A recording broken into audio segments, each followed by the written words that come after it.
Assalamualaikum warahmatullahi wabarakatuh.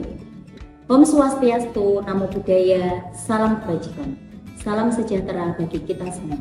Perkenalkan, saya Sofia Daniati SPD MPD, dosen tetap program studi Tata Rias AKS Ibu Kartini Semarang. Saat ini, saya sedang mengikuti proses sertifikasi dosen gelombang 1 yang diselenggarakan oleh Kemendikti Sayentek 2025.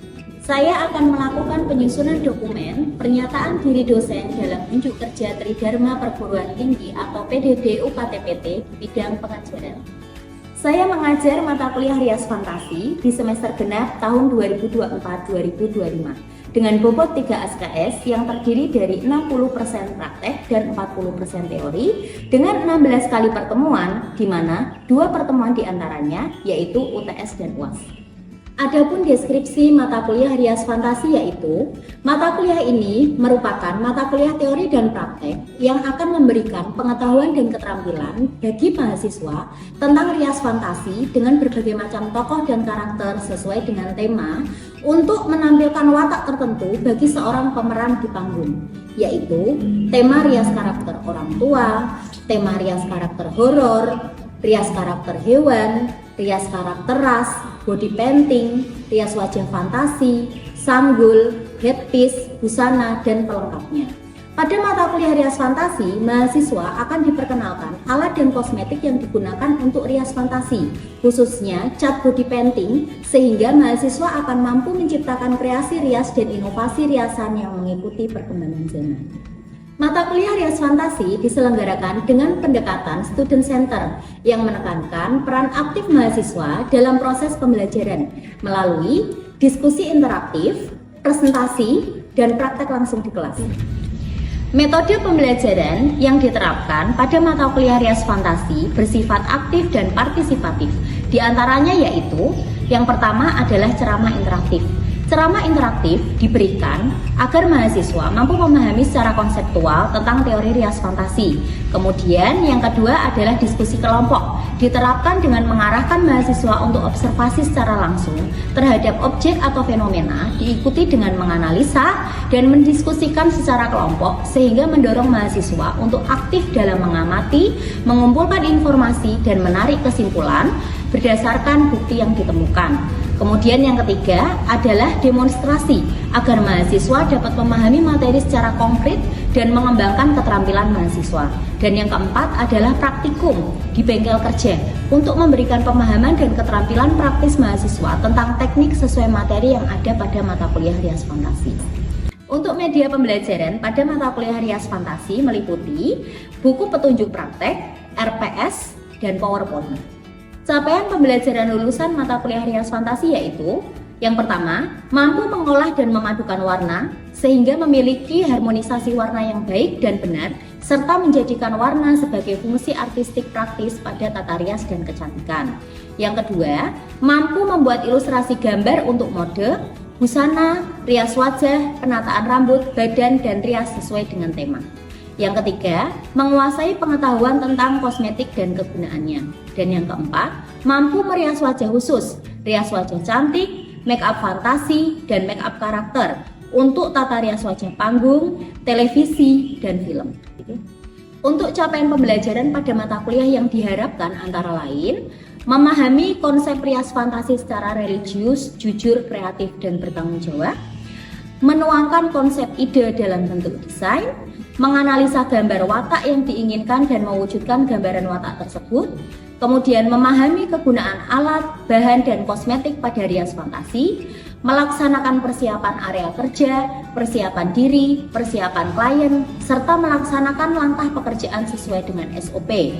Selain itu, melaksanakan praktek dengan berbagai macam tokoh dan karakter menggunakan kosmetik dalam rangka menciptakan suatu rias fantasi sesuai dengan karakter dan tema, mengevaluasi hasil rias fantasi sesuai dengan karakter dan tema, serta mengevaluasi hasil karya.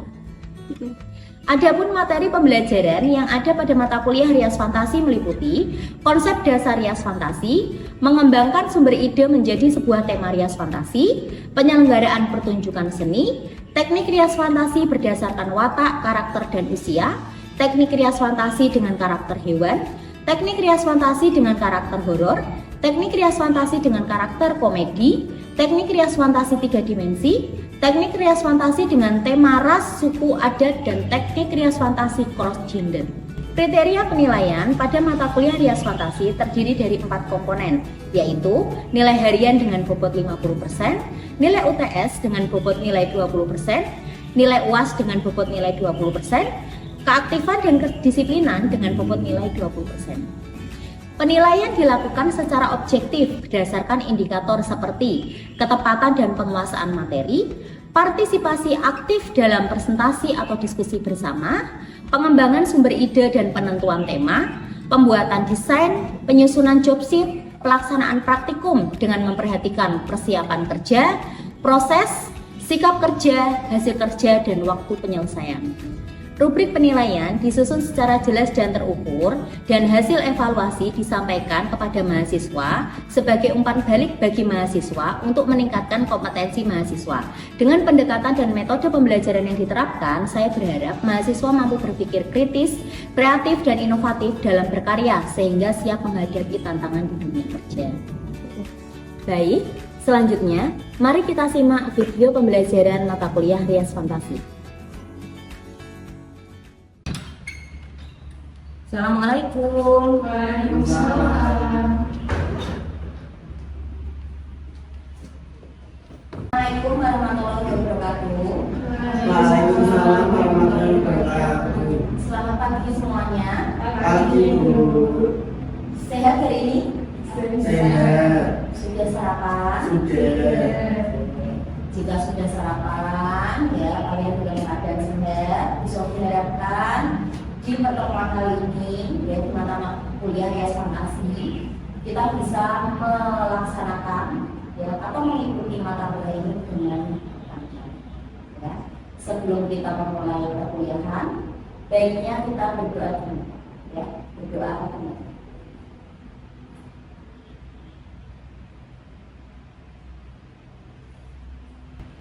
Siapa yang tidak masuk hari ini? Tidak ada.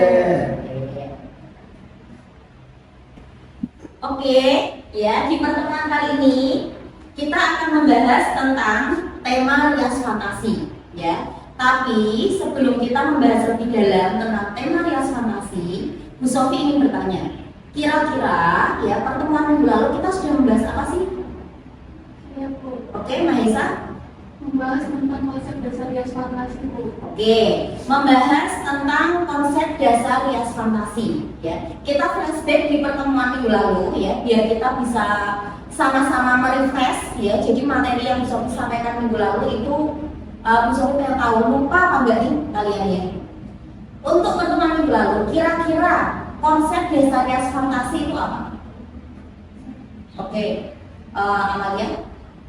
Kewujudan kreativitas seorang ahli kecantikan dalam mengembangkan sumber ide melalui angan-angan atau hayalan menjadi tema yang kemudian diaplikasikan sesuai karya rias fantasi baik hiasan, busana, aksesoris hingga tatanan. Oke, tepuk tangan untuk Amalia. Yang lain masih ingat ya? Oke. Jika kalian masih ingat ya dengan materi-materi yang minggu lalu sudah bisa disampaikan dan kita diskusikan bersama, ya, materi selanjutnya yang akan bisa disampaikan yaitu tentang tema rias fantasi. Ya, tema rias fantasi ini merupakan salah satu komponen penting dalam ya menciptakan suatu karya rias fantasi. Ya, kemarin kita sudah membahas tentang apa itu pengertian rias fantasi, kemudian poin-poin pentingnya apa saja, jenisnya apa saja. Nah, dari situ ya kita kembangkan menjadi sebuah tema. Ya, bagaimana sih cara mengembangkan sebuah tema atau mengembangkan sumber ide sehingga menjadi satu karya rias fantasi.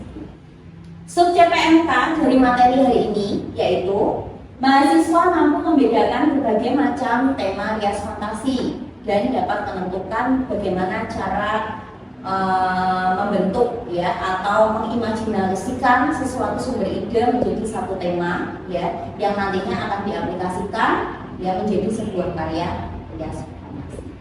Komponen penting dalam menciptakan suatu karya rias fantasi itu ada 4. Ya, bisa tolong diperhatikan. Yang pertama itu adalah sumber ide. Jadi langkah pertama dalam menciptakan satu karya rias fantasi itu adalah sumber ide. Sumber ide itu merupakan segala sesuatu yang dapat digali untuk menciptakan desain ide baru berupa apa saja yang ada di sekitar manusia. Ya, jadi suatu sumber ide itu sumbernya bisa dari mana saja. Ya, bisa dari alam, bisa dari hewan, ya, dan apapun yang ada di kehidupan kita sehari-hari itu bisa menjadi sumber ide. Ya, yang kedua, setelah sumber ide itu kita dapat, ya, kita gali, maka kita tentukan satu tema. Ya, apa itu tema? Ya, tema merupakan dasar angan yang mengilhami penampilan yang akan dibuat dengan memperhatikan asal-usul dan pengaruh budaya yang melatar belakanginya. Ya, jadi setelah sumber ide itu kita peroleh, ya, kemudian kita tentukan temanya apa sih kira-kira. Ya kan, ya, saya sini ya. Kemudian setelah tema didapat, ya, lanjut kita membuat desain. Ya, desain itu adalah sebuah rancangan, ya, berbentuk gambar yang tersusun dari unsur desain dan akan diwujudkan menjadi suatu objek. Ya. Jika kita ingin menciptakan satu karya rias fantasi, ya, itu harus didasari oleh desain, karena desain merupakan suatu rancangan. Jadi dari pengembangan sumber ide, ya, kemudian kita tentukan tema, ya, baru kita membuat desain. Ya, desain itu adalah rancangan dari tema yang sudah kamu khayalkan, ya, sudah kamu bayangkan ini kira-kira temanya ini. Kemudian setelah desain itu jadi, ya, setelah desain itu terbentuk, kemudian selanjutnya adalah memikirkan tentang pelengkap. Ya, pelengkap itu apa? Kostum, ya, dan aksesoris. Ya, segala pelengkap yang dikenakan oleh aktor untuk menggambarkan karakter serta karakteristik tokoh serta membantu tokoh dalam komunikasi. Ya, jadi kostum ini sangat penting dalam suatu karya rias fantasi. Ya. Ketika make up-nya sudah bagus, ya, atau kemudian tatanan rambutnya sudah bagus, tapi tidak didukung dengan kostum, ya, itu tidak akan memperkuat karakter yang ingin kamu tonjolkan. Ya, maka kostum ini menjadi poin yang sangat penting. Ya, ketika kamu ingin merias atau menciptakan satu karya rias fantasi tema bunga misalkan, tapi baju yang dikenakan, ya, baju yang dikenakan itu tidak sesuai dengan tema. Ya, apakah orang itu akan tahu bahwa ini tuh make up dengan tema bunga? Kan tidak. Ya, maka kostum dan aksesoris itu merupakan suatu poin penting, ya, dalam mendukung satu karya rias. Sampai sini paham? Oke, rekan-rekan mahasiswa silahkan cobalah untuk menganalisa sumber ide dari rias fantasi berikut ini. Ya, jadi tolong diperhatikan gambar yang akan bisa diambil. Oke, coba perhatikan keempat gambar ini.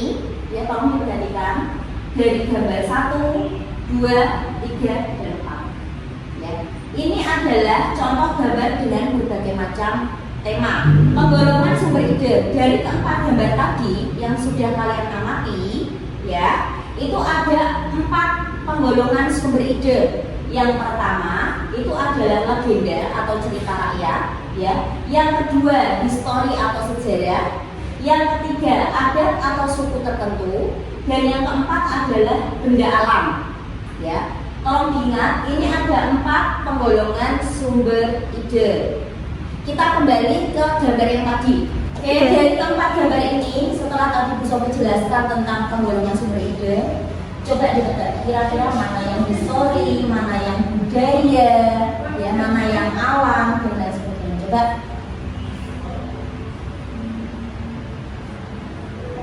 Siapa yang mau menebak? Oke, bisa. Dan itu sejarah. Yang mana? Atas foto sejarah.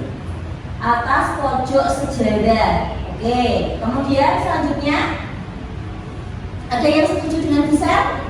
Tidak. Oke, Menurut Amalia, Foto paling ujung yang hijau atas itu cerita rakyat. cerita rakyat. Terus ada lagi? Yang sampingnya cerita rakyat itu make up suku. Make up suku. Yang lain? Suku berarti budaya ya. Ya oke. Yang hijau yang bawah ini itu make up alam. Benda alam. Oke. Kemudian yang terakhir, Gisel. sejarah. Sejarah. Oke, tepuk tangan untuk kita semua. Selanjutnya, fungsi sumber ide. Kira-kira apa sih fungsi sumber ide? Ya, kenapa sih kok kita harus menggali sumber ide sebelum kita menciptakan karya yang fantastis? Sebenarnya fungsinya apa? Ya, yang pertama itu dasar dalam penentuan tema. Ya, jadi sebelum kita menentukan tema, kita harus tahu sumber idenya dari mana. Kita harus gali dulu sumber idenya sehingga kita bisa menentukan satu tema. Kemudian yang kedua sebagai acuan dalam membuat desain. Ya, ketika kita membuat desain ya, kalau kita tidak tahu sumber idenya dari mana, temanya apa, bagaimana cara kita membuat desain. Ya. Kemudian yang ketiga sebagai bayangan dalam menentukan desain seperti apa yang akan dibuat agar tidak mengalami kesulitan dalam proses penggarapan. Ya. Kemudian yang keempat sebagai dasar pengembangan dari bentuk desain yang sesungguhnya menjadi sebuah bentuk desain yang diinginkan untuk sebuah karya yang akan diciptakan. Ya. Kira-kira ya dari penjelasan besok ini ya, menurut kalian sumber ide apa yang bisa kalian ambil yang nantinya akan kalian jadikan tema untuk nanti ditampilkan ketika bulan kalian? Coba Amalia, kira-kira mau sumber ide apa? Mau alam kah? Budaya kah? Kemudian sejarah kah? Kira-kira mau apa? Kalau saya Karena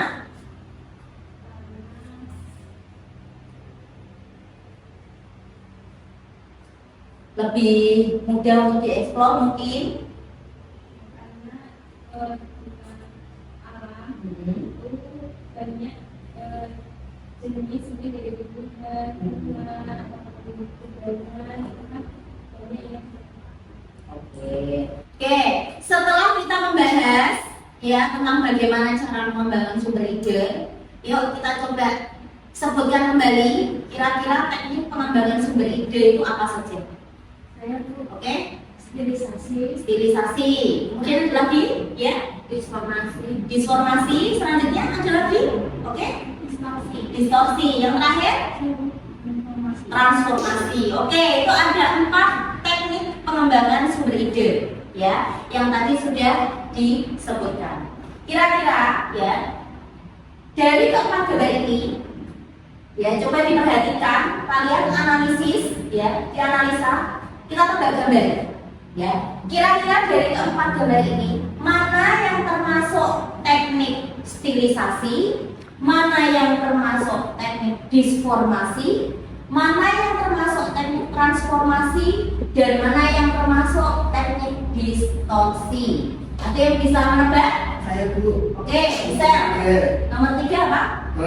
Transformasi. Karena penggambarannya bertujuan menekankan pada pencapaian karakter yang mengarah pada gambaran wujud untuk mencapai karakter ganda.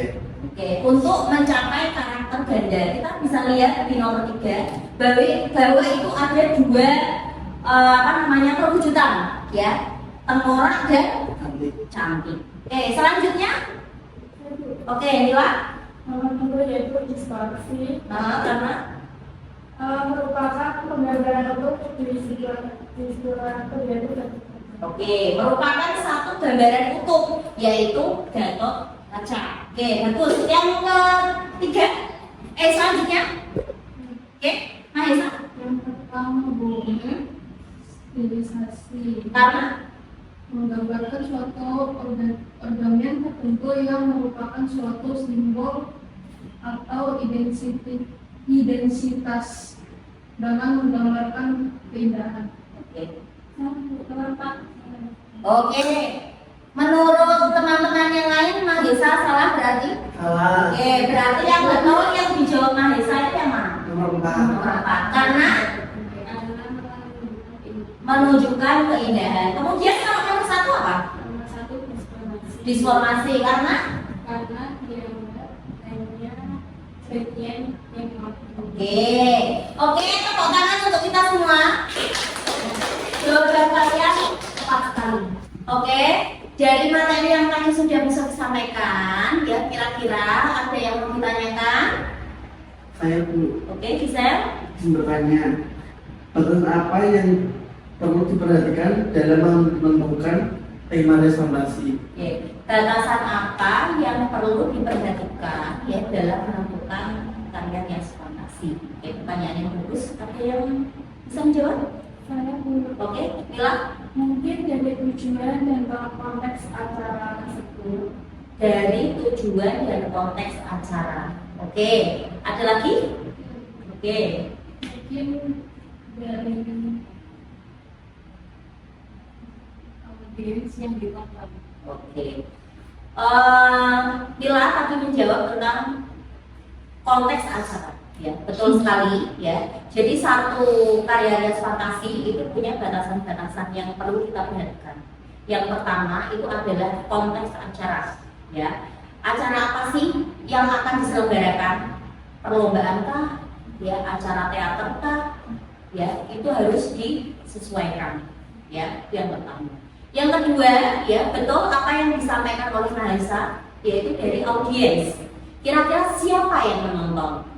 Ya, atau orang tua, ya, anak-anak, ya, remaja, itu harus disesuaikan. Ketika kita ingin menciptakan karya hias fantasi, ya, kemudian yang menonton ternyata anak-anak, tapi yang kita tampilkan adalah karya hias fantasi horor, itu kan tidak sesuai. Ya, itu harus diperhatikan. Yang ketiga adalah budaya, ya, itu juga harus diperhatikan. Jangan sampai karya kita itu menyinggung suatu ras atau budaya tertentu. Ya, paham?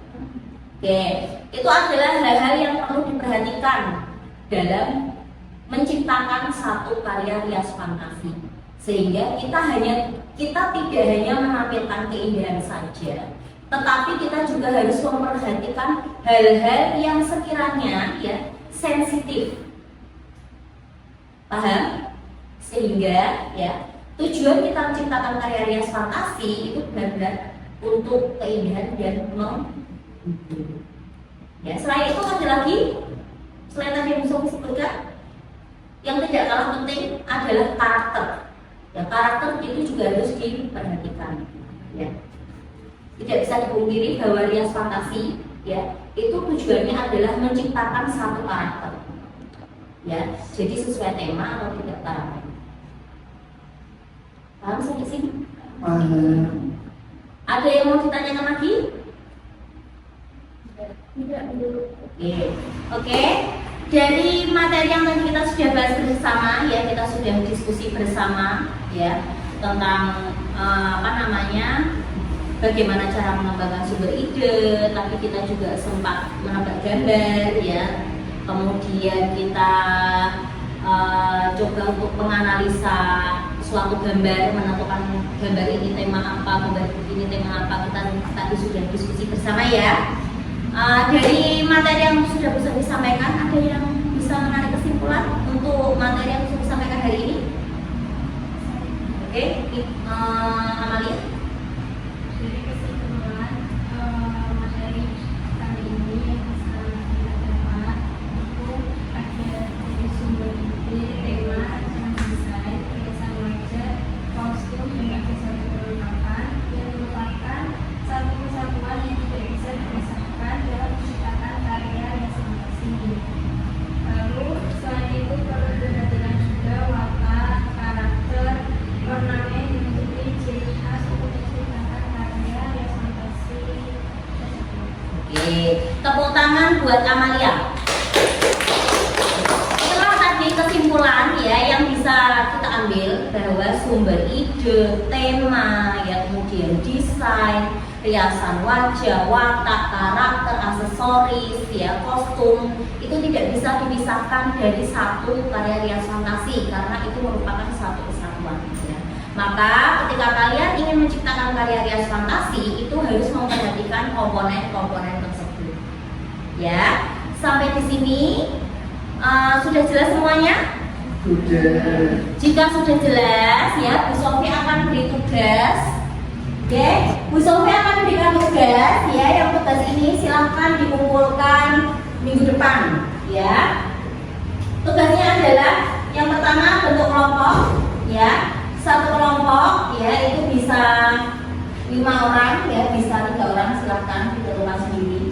Kemudian setelah kalian membentuk kelompok, silakan menganalisis, melakukan pengamatan dengan menonton salah satu film, ya, atau cerita rakyat, atau legenda, atau pertunjukan teater, ya, atau drama musikal. Kemudian melakukan analisis pada sumber idenya apa, ya, kemudian temanya apa, riasan yang digunakan pada setiap tokoh dan jelaskan alasannya, ya. Jadi lakukan analisis bersama-sama dengan teman sekelompoknya, ya, untuk menentukan kira-kira sumber idenya apa, ya, kemudian temanya apa, ya, riasannya seperti apa di setiap tokoh yang diperankan, ya. Kemudian lakukan presentasi, ya, hasil diskusi dengan kelompoknya, ya, kemudian presentasikan hasil diskusi kelompok di depan kelas sebagai bahan diskusi bersama. Ya, silahkan dikerjakan, ya, minggu depan, ya, kita presentasi dan kita diskusikan bersama-sama. Begitu ya. Oke, mungkin itu saja yang bisa Bu Sofi sampaikan untuk materi hari ini. Ada sedikit quotes